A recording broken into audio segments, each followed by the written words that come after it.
واحد استلف من اخته 250 تمام. لحد دلوقتي كده تمام، واستلف من اخوه 250، يبقى كده معاه كام؟ نزلي ايدك بس كده عشان اعرف اتحاول معاك.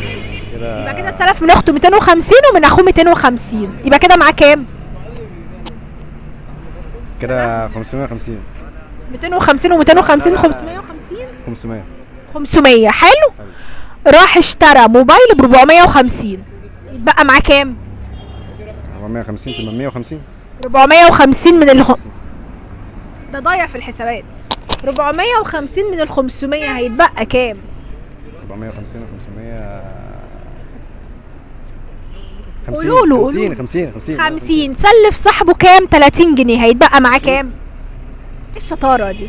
رجع لاخته 100 10 ولاخوه 10، يبقى كده اخته فاضل لها كام واخوه فاضل له كام؟